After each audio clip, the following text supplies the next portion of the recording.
No. Why number 28. What are the origins of Lehi's understanding of the fall? 리하이의 타락에 대한 이해의 근원은 무엇인가? Post contributed by Scripture Central. 아담이 타락한 것은 사람이 존재하게 하려 함이요 사람이 존재함은 기쁨을 갖기 위함이니라. 니파이 후서 2장 25절. 더노. 성경에서 불완전하거나 모호한 몇 가지 중요한 교리들은 몰몬경에서 명확하고 상세하게 가르쳐집니다. 그중 하나가 구원의 계획의 핵심 요소인 아담과 이브의 타락입니다. 타락에 대한 이해가 없으면 속죄에 대한 이해도 완전할 수 없습니다. 리하이는 젊은 아들 야곱에게 이 교리에 대한 상세한 설명을 제공하며 이후 몰몬경의 선지자들이 기반을 다질 수 있는 토대를 마련했습니다. 리하이의 가르침은 사탄의 천국에서의 타락과 인간의 지상에서의 타락을 연결시키며 니파이후서 2장 17, 18절 타락이 사망, 죽음 그리고 대립의 조건을 초래했음을 나타냅니다. 리하이는 인간이 타락한 본성을 물려받았지만 그럼에도 불구하고 우리는 아우구스티누스 시대 이후로 일반적으로 이해되고 설교되어 온 타락에 대한 관점과 달리 완전히 타락한 존재가 아니라고 가르쳤습니다. 대신 리하이의 가르침을 통해 우리는 모두 이제 그러한즉 육체로 말할진대 사람은 자유로우며 사람에게 마땅한 것은 모두 그들에게 주어졌느니라. 또 그들은 자유로이 만인의 크신 중보자를 통하여 자유와 영생을 택하거나 그렇지 아니하면 악마의 사로잡음과 능력에 따라 사로잡힘과 죽음을 택할 수도 있나니 이는 그가 만인을 자기처럼 비참하게 되게 하려 함이라. 는 것을 이해하게 됩니다. 니파이후서 2장 27절.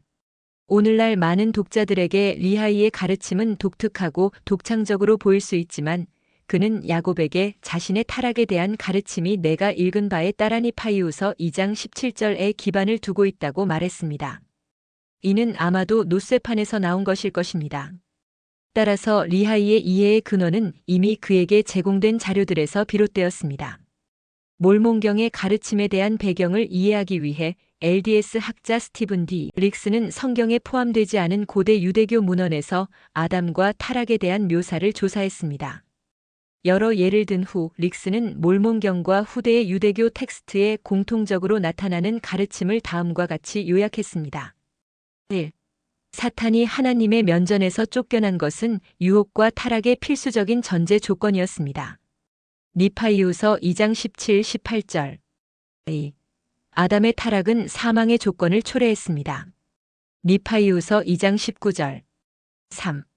인간은 자연적이 되며 즉 죄에 기울어지지만 여전히 자유로움을 유지합니다. 니파이후서 2장 26, 27절 모사이아 3장 19절. 4. 아담의 범법은 하나님의 면전에서 추방되는 결과를 초래했습니다. 엘마서 42장 참조 니파이후서 2장 19절 참조.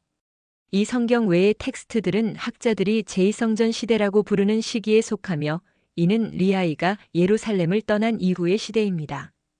리하이의 가르침과 후대의 유대교 텍스트들 사이의 이 공통점은 이러한 교리들이 이전에 생각되던 것보다 수백 년 더 일찍 존재했을 가능성을 시사합니다. 실제로 브루스 M. 프리처트 1세 는 세심한 조사 결과 리하이의 시대 이전이나 그 무렵에 작성된 것으로 추정되는 구약 성경 기록물에서 해당 교리의 단서를 찾을 수 있음을 발견했습니다. 프리처트는 특히 시편 82편 7절, 호세아 6장 7절, 욥기 31편 33절, 에스겔 28장 11에서 19절을 타락에 대한 참조로 분석하며 히브리어 크 아담이 킹 제임스 버전 2에서 사람과 같게로 번역되었지만 아담과 같게로 읽힐 수도 있다고 지적했습니다. 그의 분석을 바탕으로 프리체트는 다음과 같이 결론지었습니다. 구약 성경은 아담의 죄를 타락이라는 단어를 사용해 언급하지는 않지만 다양한 성경 구절을 통해 이 교리의 기본 요소를 가르치거나 반영하고 있습니다. 1. 아담의 죄가 불멸해서 유한함으로의 변모를 초래했으며 2. 인류가 아담으로부터 유한한 상태를 상속받았으며 3. 모든 인류가 죄에 빠졌으며 4. 세상의 악과 고통은 인간의 벌뿐 아니라 그의 이익을 위한 것일 수도 있다는 점입니다. 프리체트는 또한 이 네 구절 중 세 구절은 호세아 6장 7절을 제외하고 아담의 타락이 사탄의 타락과 밀접하게 연결되어 있음을 언급하고 있다고 지적했습니다. 이들은 리하이가 제시하는 교리적 풍요로움에 비해 단지 작은 단서들에 불과하지만 리하이가 설명할 수 있는 타락에 대한 기초적인 이해가 존재했음을 시사합니다. 또한 리하이의 타락에 대한 이해는 궁극적으로 고대 성전 교리에서 비롯되었을 수 있습니다. 케빈 크리스텐스는 니파이후서 2장에 제시된 여러 아이디어가 성경학자 마거릿 바커가 제안한 고대 성전 신학의 일부로 간주된다고 지적했습니다.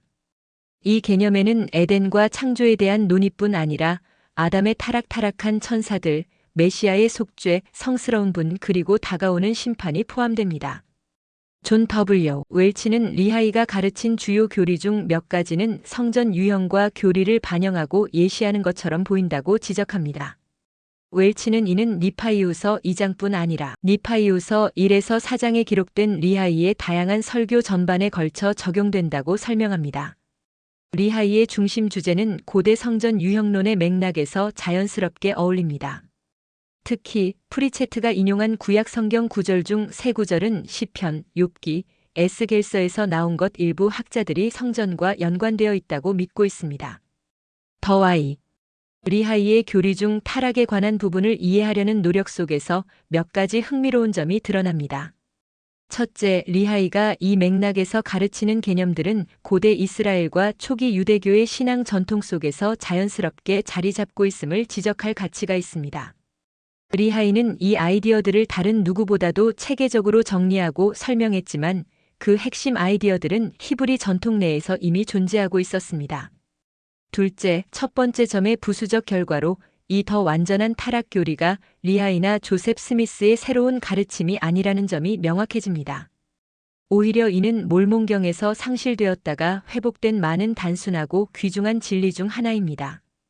니파이전서 13장 26에서 42절. 세 번째로 니파이의 기록이 이스라엘 성전 전통에서 비롯되었다는 점을 인식하는 것은 그 기록의 본질을 이해하는 중요한 단서입니다. 이 설교 직후 니파이는 그의 백성이 성전을 짓기 시작했다고 보고합니다. 니파이후서 5장 16절 그리고 얼마 지나지 않아 니파이는 자신의 기록을 쓰기 시작합니다. 니파이후서 5장 30에서 32절. 마지막으로 고대 성전과의 연결고리를 이해하면 현대 성전 예배와의 관계와 구원의 계획의 필수 요소를 이해하는 데 도움이 됩니다. 리하이의 설교와 마찬가지로 현대 후기 성도들의 성전 의식은 창조, 타락, 속죄라는 주제를 반영합니다. 이러한 통찰들은 모든 독자들에게 리하이가 아들 야곱에게 전한 성스러운 말씀의 아름다움과 힘을 더 깊이 이해하는 데 귀중한 관점을 제공합니다.